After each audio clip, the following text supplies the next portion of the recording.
মন্ত্রী এবং তার পরিচালিত কলকাতা পুলিশ তারা আজকে যে শিক্ষাটা পেলেন, আমি আশা করব এই শিক্ষা পাওয়ার পর থেকে আপনাদের তো দোকান কাটা, লাজ লজ্জা কিচ্ছু নিয়ে আমরা জানি।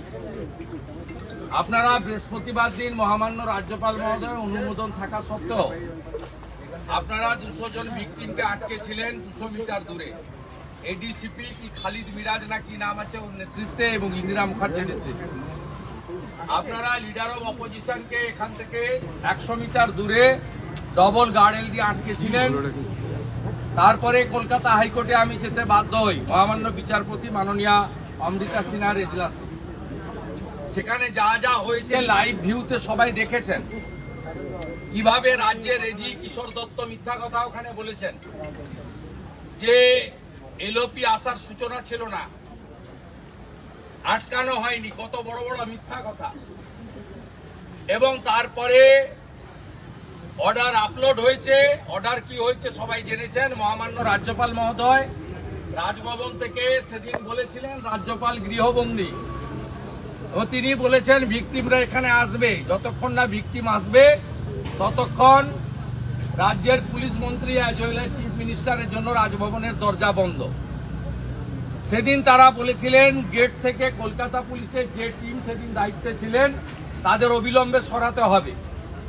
আমরা কৃতজ্ঞ মহামান্য রাজ্যপাল মহোদয়, আজকে উনার সানডে অনেক শিডিউলের মধ্যে উনি আমাদের সময় দিয়েছিলেন। আমরা 106 জন ভিকটিম এবং লিডার অব অপোজিশন আমি মহামান্য রাজ্যপাল মহোদয়ের কাছে গেছি এবং মহামান্য রাজ্যপাল মহোদয়কে একটা 10-12 মিনিটের শর্ট ব্রিফিং দিয়েছি, রিটিন ডকুমেন্ট দিয়েছি এবং যা যা ঘটেছে ভিডিও ফুটেজ, পিডিএফ সমস্ত কিছু আমরা এবং স্টিল পিকচার সমস্ত মহামান্য রাজ্যপাল মহোদয়কে দিয়েছি। আমরা অত্যন্ত খুশি। পশ্চিমবাংলার অত্যন্ত মিষ্টি ভাষা বাংলাতে মহামান্য রাজ্যপাল মহোদয় আজকে অন লাইভ তিনি ভিকটিমদেরকে সম্বোধন করেছেন এবং বলেছেন ভিকটিমদের জন্য আমার দরজা খোলা, পুলিশ মন্ত্রীর জন্য দরজা বন্ধ। এবং কলকাতা পুলিশের যে টিম বৃহস্পতিবার অসভ্যতামি করেছে বিনীত গোয়েলের নির্দেশে মমতাকে খুশি করার জন্য, তাদের অবিলম্বে এখান থেকে চেঞ্জ করার নির্দেশ রাজ্যপাল মহোদয় দিয়েছেন।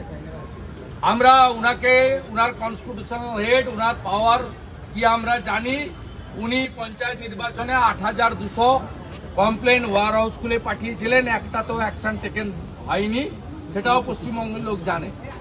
উনি আমাদেরকে কথা দিয়েছেন যে আমি শুধু স্টেট গভর্নমেন্টকে অ্যাডভাইস করা তা নয়, এবারে আমি আমার ক্ষমতা প্রয়োগ করে কেন্দ্রীয় সরকারকেও আমি সুপারিশ করব পশ্চিমবঙ্গে যেটা করার দরকার টু রেস্টোর কনস্টিটিউশন, মানুষের যান মাল নিরাপত্তা, তার জন্য আমি করব।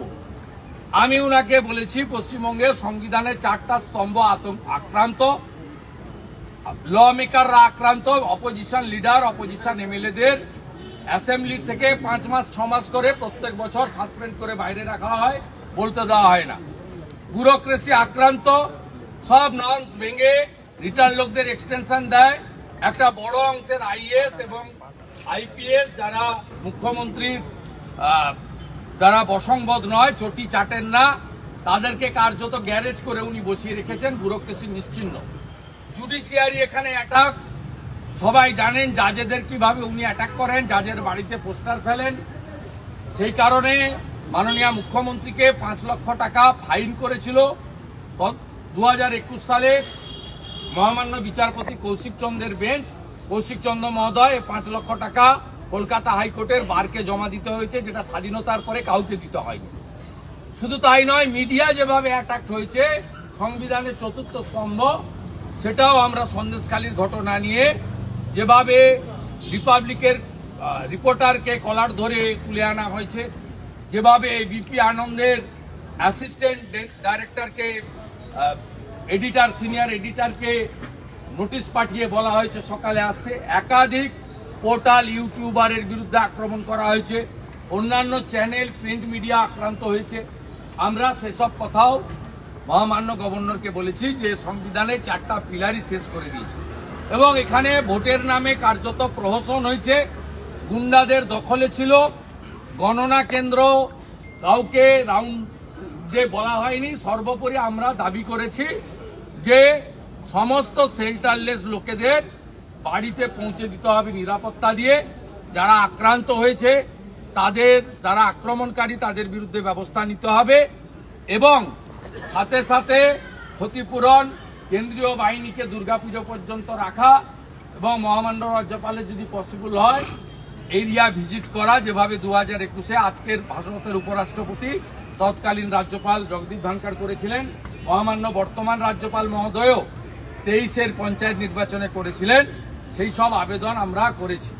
উনি প্রত্যেকের সঙ্গে ঢোকার সময় কথা বলেছেন, এই মায়েদের, দিদিদের, বোনেদের সঙ্গে, অন্যান্য আক্রান্তদের সঙ্গে, এবং কর্মসূচি শেষ করার পরেও তিনি নিচে নেমে এসে প্রত্যেকের কাছ থেকে পেশেন্স হিয়ারিং নিয়েছেন, নোট নিয়েছেন এবং তাকে আমরা এই সমস্ত ছবি, তথ্য ইত্যাদি দিয়েছি এবং আমরা ওনাকে একটা ডাটা দিয়েছি যে মহামান্য অবসরকালীন সামারে যিনি বসেছিলেন ডিভিশন বেঞ্চ, মাননীয় বিচারপতি কৌশিক চন্দ্র মহোদয়ের বেঞ্চ, সেখানে ডিজিপিকে কমপ্লেন করার জন্য বলা হয়েছিল। 1025টা কমপ্লেন ডিজিপিকে করা হয়েছে। তার মধ্যে পিএম বাড়ি ভেঙেছে, লুট হয়েছে সব 340, 233, 310, 750 এবং রেশন কার্ড 5000-এর বেশি লোকের রেশন কার্ড নিয়ে নেওয়া হয়েছে। এবং আপনি শুনলে অবাক হবেন, বিশেষ করে কোচবিহার জেলায় সিতাই, দিনাটা, মাথাভাঙা, নাটাবাড়ি এবং কোচবিহার দক্ষিণ, এই 5টা বিধানসভায় কোনো ভারতীয় জনতা পার্টির লোকেদের, সনাতনীদের বিশেষ করে রাজবংশী সহ কারোর বাড়িতে গবাদি পশু নেই। সমস্ত গবাদি পশু মানে গরু এবং ছাগল খুলে নিয়ে চলে গেছে তৃণমূল কংগ্রেসের দুর্বৃত্ত বাহিনী। একজনের বাড়িতে নেই। আমি দায়িত্ব নিয়ে বলছি, আপনাদের নাটাবাড়িতে, সিতাইতে, মাথাভাঙাতে, দিনহাটাতে এবং আপনার কোচবিহার সাউথে এবং ব্যাপকভাবে এখানে আমাদের এসসি মোর্চার নেতা সঞ্জয় নায়ক আছেন, তার বাড়ি এটা নিয়ে তৃতীয়বার ভাঙা হলো।